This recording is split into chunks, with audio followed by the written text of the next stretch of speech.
Akkam jirtu fayyaa keessanii? Ani nagaa kooti.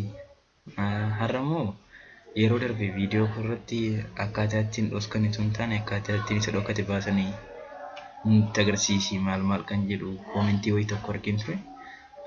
Kanaaf immoo furmaata ta'a jedhee kan inni yaade komaandii piroomptii irratti komaandii tokko kan barreessineennaani wantoonni dhokatan ba'anii jira.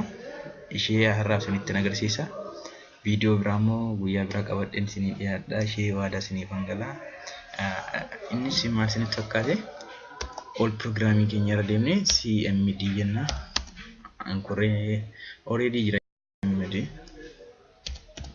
As administrator, run as administrator isa jedhu kanarratti click godha.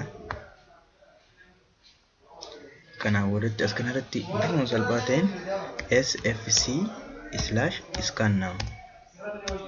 Scan now inni command kana enter goona jechuudha.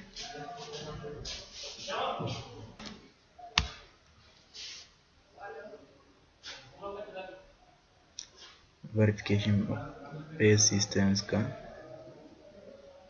xiqqoo yeroo fudhata hin eegna. 0% irra jira.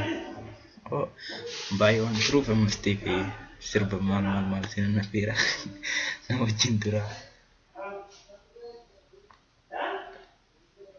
Amma angoo adda baafachaa jira. Verification irra jira. Percentii lama irra gaheera. Dhibbarratti dhumaatti jira. Kanaaf sirba dhaggeeffanna. Hirphaa gaanfuree jira kun addana kana.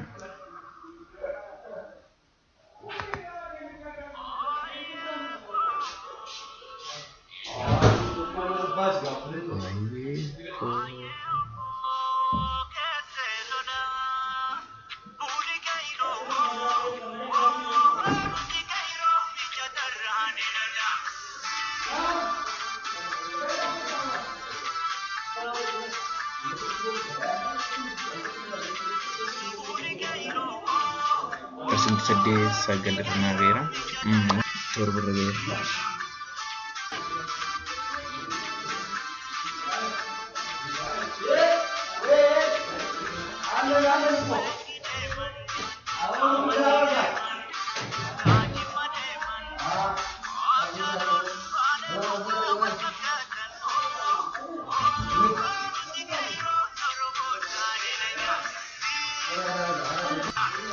Koi yeroo fudhattu eeguun dirqama keenya ta'a. Wajjin waan inni yeroo fedhii 1% argamanii irra jira.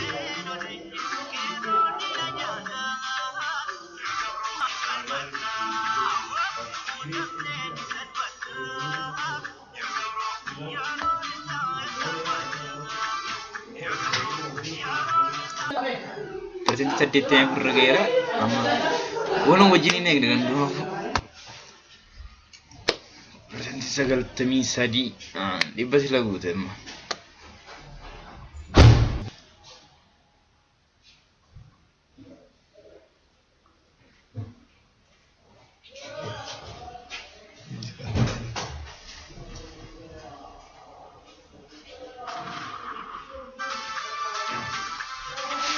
Dhibba guuteera. Angoo window wizard protection did not find any integrated valuation jechaa jira. Itti fayyadamaan jedha. Waan dhaggeeffattanii galatooma. Daawit